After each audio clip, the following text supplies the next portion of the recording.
So, as a kid who loved horror stories, I obviously read a lot of creepypasta in my day. For those not in the know, creepypasta are what you graduate to when you're slightly too old for goosebumps. And you keep reading them into adulthood if you're intimidated by real books. I love them because it's basically campfire stories on like a global scale, and I feel like a format like this could yield some really good results.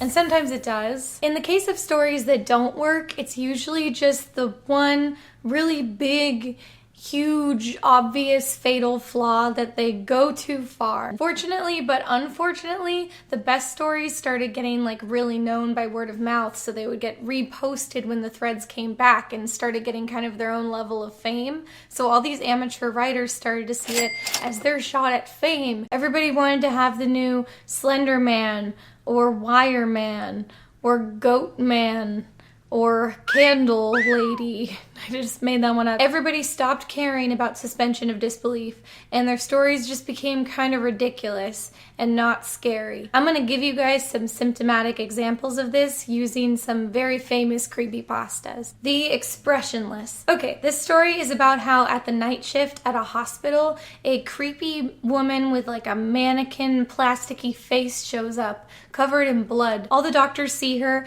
and think she's so creepy and unnerving, they just start puking everywhere, which like I tend to have that effect on people too. Anyway, the setup is good. Creepy lady shows up, doesn't speak, no expression, covered in blood, gets treatment, leaves. Who was she? We don't know. What was she? Something scary. That would be a good scary story to tell someone. But in this story, when the lady shows up, she's actively chomping on a dead kitten. It's extremely silly. She like bites the throats out of a bunch of doctors and goes, "I am God," and then eats everybody, except one, then leaves. She always leaves one person alive because dead men tell no tales. So that story's crazy and obviously didn't happen. Candle Cove. I think this story is actually one of the better creepypasta out there. It's a bunch of people reminiscing about this old public access show starring a bunch of creepy low-rent puppets. It had cute characters and cheesy slogans,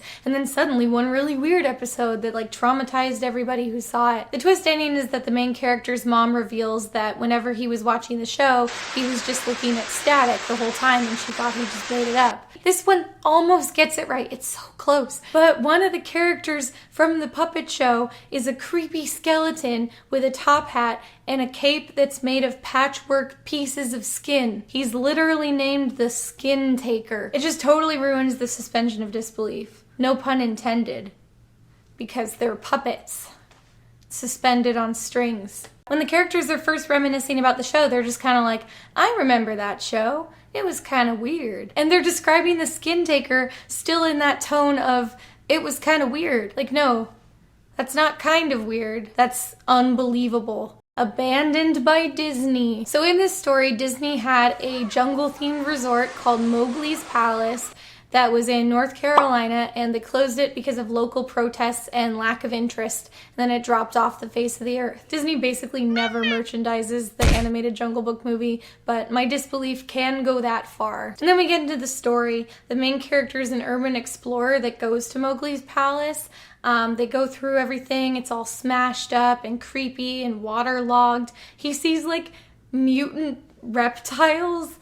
That's kind of dumb, but it doesn't quite ruin it, okay. Then the narrator goes into a room marked mascots only. Disney never calls its character suits mascots, even in employee terminology, let alone where the public can see it, but okay. He goes through an employee break area and everything's like in disarray, like it's been left in a hurry. And then he goes into the defunct costume room. So up till this point, still good, okay.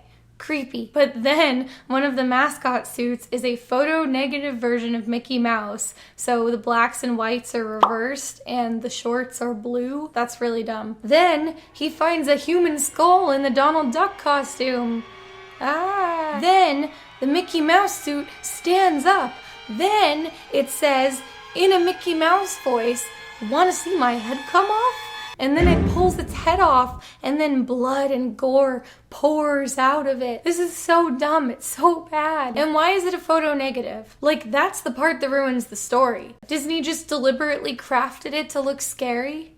I'm picturing, like, a jolly seamstress woman in this brightly lit Disney warehouse behind Disneyland, just cranking away on her sewing machine. Yeah, this is the scary one. They said they were building a resort over like a hellmouth, so they need 5 of these before opening day. So that list doesn't mean that there are no good creepypasta. There are also plenty of good ones.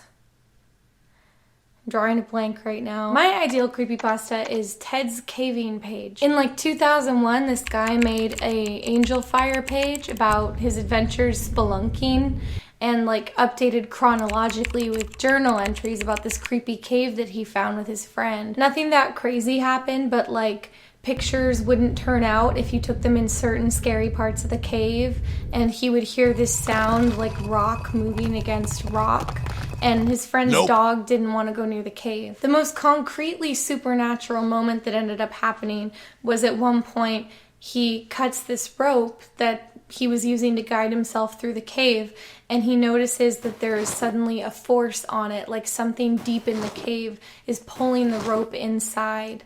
And that's like, what's at the other end of the rope? I still get like goosebumps thinking about it. The story didn't go too far, and it didn't have like a crazy ending. It literally just ended with one last journal entry where he's like, I know there's something scary in the cave, but I need closure.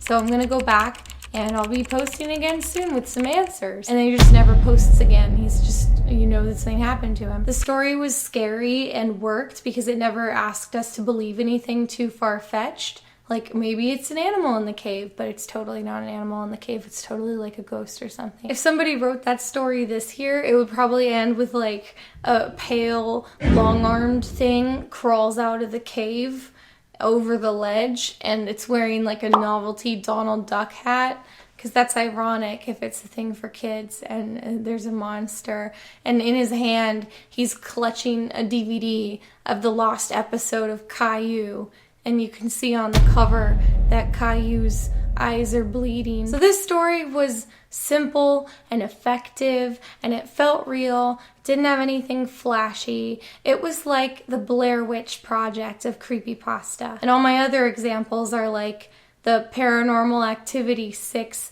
the ghost dimensions of creepypasta. They're bad.